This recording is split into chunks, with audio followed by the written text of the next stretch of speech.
Imagine dropping your wallet in one of the busiest cities on Earth. Cash inside, cards inside, maybe your train pass too. In many American cities, the honest reaction is simple: it is gone. In Japan, the story often feels impossible. People lose wallets, phones, umbrellas, shopping bags, even envelopes of cash, and a surprising amount of it makes its way back. This is not because Japan is magic. It is because the country has built a lost and found system that turns a private moral choice into a public routine. The first difference is what happens in the first 5 minutes. In the United States, a lost wallet often becomes an individual problem. You retrace your steps, call the last store, freeze your cards, and hope someone kind finds it. In Japan, the default action is more standardized. If someone finds an item on a train, in a station, on a street, or in a shop, there is usually an obvious place to hand it in: station staff, a store counter, or a nearby police box known as a koban. The system gives ordinary people a low-friction way to do the right thing. The second difference is density. Japanese cities are full of small service points. Train stations have staff counters. Department stores and malls have information desks. Neighborhoods have koban police boxes close to daily pedestrian routes.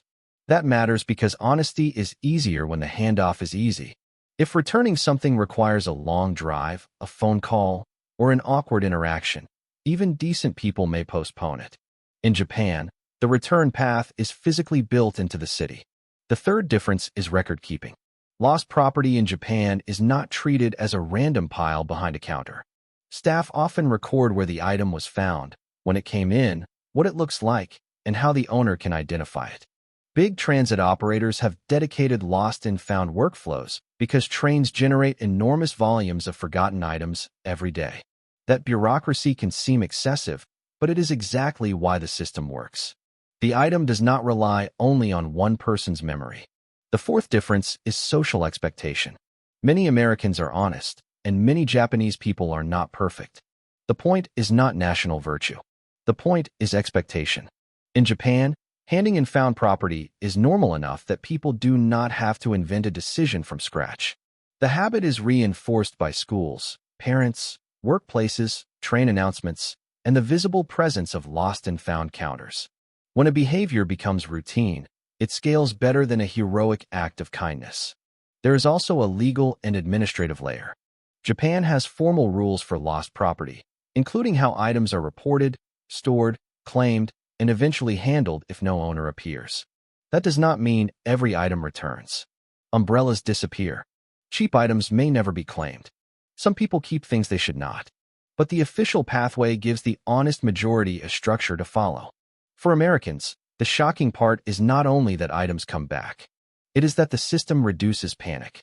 Losing a phone in Tokyo still feels awful, but you have a list of rational next steps. Ask the station, check the store, contact the transit lost and found office, or visit a koban. The city does not simply shrug and tell you to accept the loss. This reveals something bigger about Japan. Many of the country's most surprising everyday systems are not based on one huge invention. They are built from small pieces that line up: clear roles, staffed public spaces, paperwork, social habits, and an assumption that lost property belongs to someone who may return for it. America has honest people too. What it often lacks is the same dense, trusted, routine pathway between finder and owner. That is why a lost wallet in Japan can feel like a miracle to an American visitor, even though the real explanation is more practical. Japan made returning things easy, expected, and organized. So the next time someone says Japan is just more polite, look closer. Sometimes what looks like politeness is infrastructure. And sometimes the most unbelievable cultural difference is not what people believe. It is what the system makes easy for ordinary people to do.